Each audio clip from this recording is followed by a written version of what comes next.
ना बढ़ेगी ये देखने वाली बात है, वो बढ़ेगी जरूर। जी, थोड़ा मेरा ग्राउंड कवरेज ये बता रहा है, मैंने काफ़ी कवर किया महाराष्ट्र, फिज़िकली भी जाके मैंने देखा, बहुत कवर किया पिछले 1-2 महीनों में।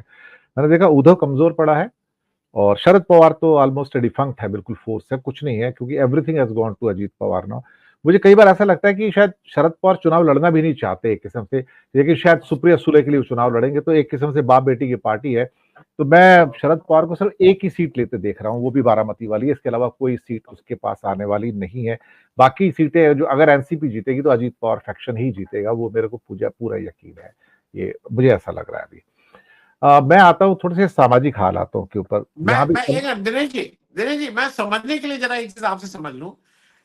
आपको क्या लगता है कि एनसीपी को बीजेपी उतनी सीट देगी अजीत पवार को, या बीजेपी इंसिस्ट करेगी मेरे, क्योंकि दोनों में फर्क है। अजीत पवार को क्या 16 सीटें, 15 सीटें, 20 सीटें बीजेपी देगी, कितनी सीट पे आप लड़ जाइए, क्योंकि जब सीटें देगी तभी तो एनसीपी जीतेगी।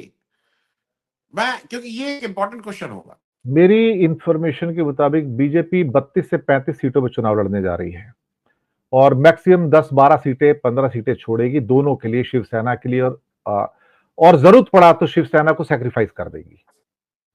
उद्धव की शिवसेना सिर्फ एक सीट पे स्ट्रांग है, सिर्फ ओनली वन सीट सर, जो थाने की है, शिंदे की सीट है, बस दैट्स ऑल। उसकी कहीं पे कोई विक्ट्री नहीं होगी सर। मुंबई में उद्धव ही जीतेगा। मुंबई में जो 6-7 सीटें हैं, थाना मिला लो 7वीं सीट है, पालघर मिला दो 8वीं सीट है। तो यहां पर जो जीतेगा वो आपके इंडिया गठबंधन जो है उसमें शिवसेना को सपोर्ट मिल जाएगी, कांग्रेस की, तो ये निकाल लेंगे सीट। बीजेपी इतनी मजबूत नहीं है सिटी के अंदर, मुंबई सिटी के अंदर, मैं आपको बताऊं। और शिंदे को यहां वोट नहीं मिलेंगे, शिंदे को थाना के अंदर वोट मिलेंगे, तो वो सीट निकाल जाएगी। तो मुझे लगता नहीं है कि वो किसी भी हालत में 4 से 5 सीटें शिंदे की शिवसेना को बीजेपी देगी, ये मेरा अनुमान है। अगर वो 5 के ऊपर जाएंगे तो मुझे लगता है फिर वो हाराकिरी है बीजेपी के लिए। और जहां तक इनकी बात है अजीत पवार की, मैक्सिमम 8 सीट, मैक्सिमम 8 सीट, वो भी 8 भी ज्यादा हो जाएंगी क्योंकि उसमें शायद नॉर्थन महाराष्ट्र की भी 1-2 सीटें हैं उसके अंदर, क्योंकि 8 सीटें तो वेस्टर्न महाराष्ट्र में है भी नहीं टोटल मिला के देखा जाए तो नॉर्दर्न महाराष्ट्र में और एक आधी सीट मराठवाड़ा मिला के उनको देंगे, वो नहीं देने वाले सर, मैं आपको पहले बता दूं, या एक सीट विदर्भा में देंगे। मुझे ऐसा लगता है कि 12 सीटों 12 से 14 सीट जो है बीजेपी देगी। बीजेपी 34, 35, 36 सीट पे लड़ने जा रही है, वो सेक्रीफाइस नहीं करेगी। बीजेपी अपस्विंग पे ऐसा बहुत बड़ी अपस्विंग में महाराष्ट्र में इस टाइम, और उसका बहुत सपोर्ट है और बाकी सब बिखरे हुए हैं, तो लोग वापस थोड़ा थोड़ा मुड़ के बीजेपी की ओर जा रहे हैं, ये लग रहा है इसके अंदर, ऐसा महसूस हो रहा है। लेकिन महाराष्ट्र में भी, मुंबई में भी 2 सीटें ऐसी हैं जो बीजेपी के लिए बहुत स्ट्रांग सीट है। एक सिटी की सीट है मेन, और एक जहां मेरी कॉन्स्टिट्यूंसी है, यहाँ भी वो प्रमोद महाजन की जो लड़की हैं, अब क्या नाम है, रेखा रेखा पूनम महाजन, पूनम महाजन। पूनम पूनम महाजन, तो she is very very strong actually यहाँ पे, तो उनकी अपनी जो पर्सनल ऑरा है वो उसकी वजह से वो जीत जाते हैं। बाकी करीब जो 4 सीटें होंगी वहां पे थोड़ा पेच फंसेगा वहां पर, लेकिन वहां शिवसेना निकाल ले जाएगी 2-3 सीटें, मुझे लगता है आराम से। आता हूँ सामाजिक समीकरणों पर। एक मोदी जी का इंटरव्यू आता है फाइनेंशियल टाइम्स में, जिसमें एक, हालांकि उन्होंने तो पन्नू के बारे में कहा कि लेकिन उस बात पे ना हो तो फिलहाल, नहीं तो लंबा हो जाएगा इंटरव्यू। उन्होंने कहा कि भारत में किसी के साथ कोई भेदभाव नहीं होता है, मुसलमानों के साथ कोई भेदभाव नहीं होता है। इतना ब्लैटेंट लाइज आप बोलते हो और दूसरा अखबार वाला सुनता भी रहता है और कोई कुछ नहीं कहता है। कभी कभी मुझे लगता है कि वेस्टर्न मीडिया भी और वेस्टर्न डेमोक्रेसी भी एक किस्म से ऐसा लगता है कि भारत की डिक्टेटरशिप को एक्सेप्ट कर चुके हैं और उसके खिलाफ कुछ बोलना नहीं चाहते, शायद उनको बिजनेस करना है यहां से, या फिर हो सकता है फाइनेंशियल टाइम्स को भी अपना इंटरव्यू बेचना है, ये दिखा के मैंने मोदी का इंटरव्यू लिया तो उसका भाव बढ़ जाएगा। I think the Western democracies are basically facilitating the process of transitioning of Modi from being a Democrat to the dictator. I believe so, sir. Anand ji, और ये भेदभाव तो ओपन है, इसमें कुछ कहने की बात नहीं है। आनंद जी, आनंद जी, आप सुन पा रहे थे मेरी बात? जी जी, जी, आपकी, सुन पा रहा हूँ। हाँ, पिक्चर आपकी थोड़ी कमजोर आ रही है, लेकिन आप कैरी ऑन, आप बात, आवाज आ रही है आपकी। जी। दो चीजें हैं। आपने जैसा कहा कि लोग इसमें प्राध्यापक और वीसी हो सकते हैं कि झूठ कितनी सफाई से बिना चेहरे पे चिकन लायक बोला जा सकता है, तो झूठ तो अलग बात है।